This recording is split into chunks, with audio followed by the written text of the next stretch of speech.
বিসমিল্লাহির রহমানির রহিম।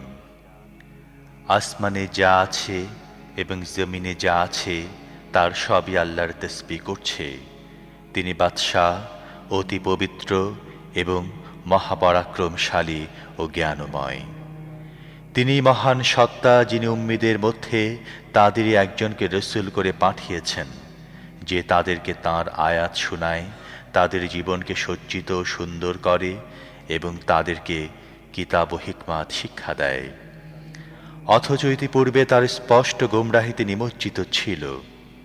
এ রসূলের আগমন তাদের অন্য লোকদের জন্যেও, যারা এখনো তাদের সাথে যোগ দেয়নি। আল্লাহ মহাপরাক্রমশালী ও জ্ঞানময়। এটা তাঁর মেহেরবানি, তিনি যাকে চান তা দান করেন। আল্লাহ মহাকরুণার অধিকারী। যাদেরকে তাওরাতের বাহক বানানো হয়েছিল কিন্তু তারা তা বহন করেনি, তাদের উপমা সেই সব গাধা যা বই পুস্তক বহন করে। এর চেয়েও নিকৃষ্ট উপমা সেই সব লোকের যারা আল্লাহর আয়াতসমূহকে মিথ্যা বলেছে। আল্লাহ এরকম জালেমদের হিদায়াত দান করেন না। তুমি বলো, হে ইহুদি হয়ে যাওয়া লোকগণ, তোমরা যদি ভেবে থাকো যে অন্য সব মানুষ বাদ দিয়ে কেবল তোমরাই আল্লাহর প্রিয় পাত্র, আর তোমাদের এ ধারণার ক্ষেত্রে তোমরা যদি সত্যবাদী হয়ে থাকো, তাহলে মৃত্যু চেয়ে নাও। কিন্তু যেসব অপকর্ম তারা করেছে তার কারণে তারা কখনো মৃত্যু কামনা করবে না। আল্লাহ এসব জালেমকে খুব ভালোভাবেই জানেন। তাদের বলো যে মৃত্যু থেকে তোমরা পালাচ্ছ তা তোমাদের কাছে আসবেই, তারপর তোমাদেরকে সেই সত্তার সামনে পেশ করা হবে, যিনি গোপন ও প্রকাশ্য সব কিছুই জানেন। তখন তিনি তোমাদের জানিয়ে দেবেন যা তোমরা করছিলে।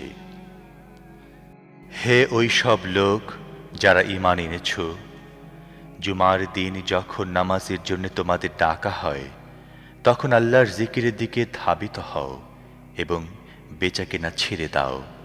এটাই তোমাদের জন্য বেশি ভালো যদি তোমাদের জ্ঞান থাকে।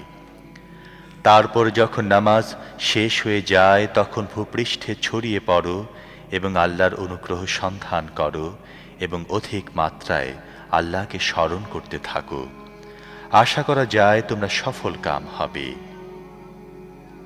আর যে সময় তারা ব্যবসায় ও খেল তামাশার উপকরণ দেখল, তখন তারা তোমাকে দাঁড়ান অবস্থায় রেখে সেদিকে দৌড়ে গেল। তাদের বলো, আল্লাহর কাছে যা আছে তা খেল তামাশা ও ব্যবসায়ের চেয়ে উত্তম। আল্লাহ সর্বশ্রেষ্ঠ রিজিক দাতা।